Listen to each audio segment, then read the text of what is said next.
Shalom dan selamat pagi, Bapak Ibu serta saudara jemaat yang diberkati Tuhan. Mari bersama-sama kita masuk kembali ke renungan pagi kita saat ini. Kita satu di dalam doa, kita berdoa.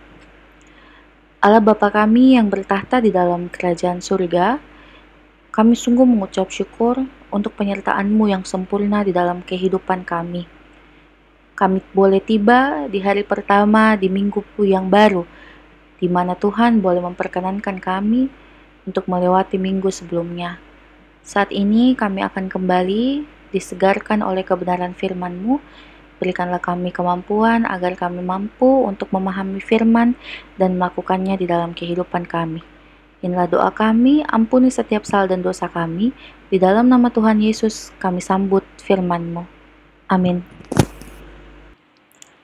Bapak Ibu serta saudara jemaat yang diberkati Tuhan, renungan kita pada saat ini berdasarkan Ibrani pasal 6 ayatnya yang ke-11 hingga ayatnya yang ke-12 yang mengatakan, "Tetapi kami ingin supaya kamu masing-masing menunjukkan kesungguhan yang sama untuk menjadikan pengharapanmu suatu milik yang pasti sampai pada akhirnya, agar kamu jangan menjadi lamban, tetapi menjadi penurut-penurut yang oleh iman dan kesabaran mendapat bagian dalam apa yang dijanjikan Allah."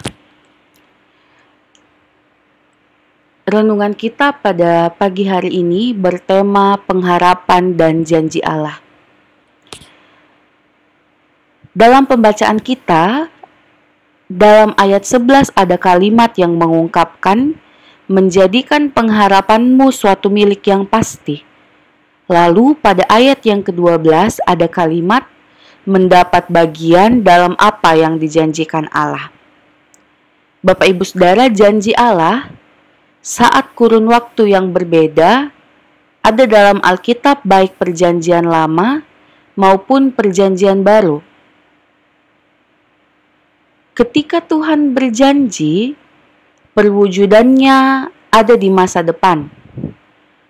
Orang menjadi hidup dalam pengharapan untuk melihat kenyataannya. Sama seperti kisah Abraham yang mengalami janji Tuhan terkait dengan keturunan dan tanah milik.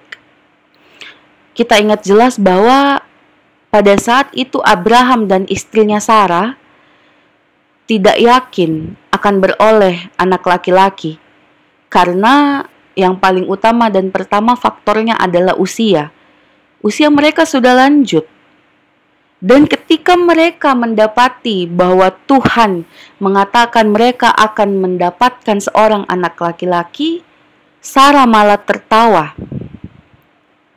Bapak Ibu, namun demikian, Tuhan tetap meyakinkan mereka bahwa apa yang dijanjikannya itu akan direalisasikan. Dan pada akhirnya setelah Sarah tertawa, akhirnya janji Tuhan itu menjadi kenyataan dan Ishak itu hadir di tengah-tengah keluarga Abraham dan Sarah.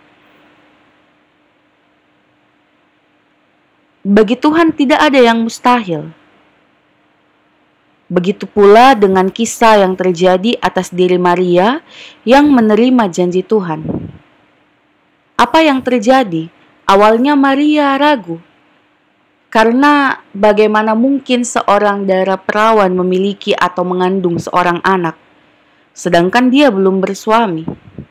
Tetapi kita lihat bahwa janji Tuhan terwujud. Maria melahirkan seorang anak laki-laki, dan anak laki-laki itu dinamakan Immanuel. Di dalam kehidupan kita saat ini, sebagai bangsa Indonesia pun kita mempunyai harapan agar negeri kita ini merdeka, bersatu, berdaulat, adil, dan makmur, dan juga berlandaskan kepada Pancasila.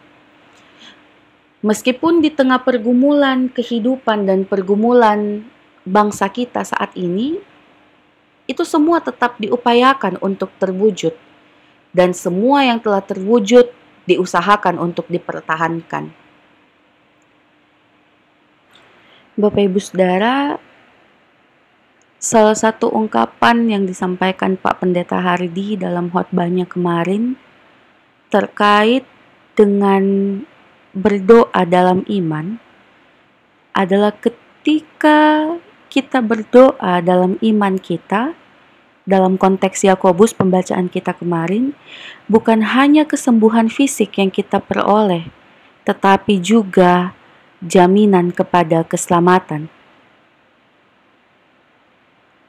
Jadi ketika kita ada di dalam situasi dan kondisi yang sedang menantikan janji Allah terrealisasi di dalam kehidupan kita, kita dituntut untuk senantiasa taat di dalam iman kita. Dalam iman bahwa janji Tuhan di dalam kehidupan kita itu pasti akan diwujudkan dan pasti akan direalisasikan menurut waktu yang terbaik versi Tuhan.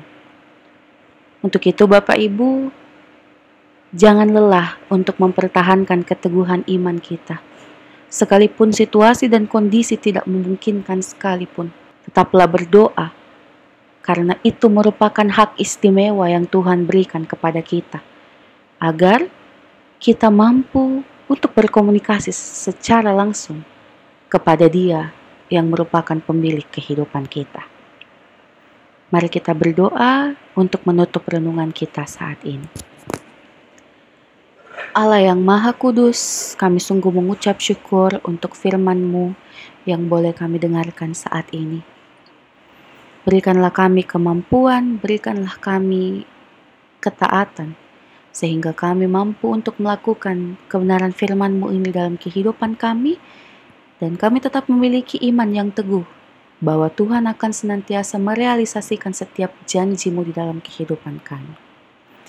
Ampuni setiap salah dan dosa kami pertaruhkan seluruh kegiatan kami, pekerjaan kami ke dalam tangan pengasihan-Mu. Inilah doa kami di dalam nama Tuhan Yesus, kami sudah berdoa. Amin.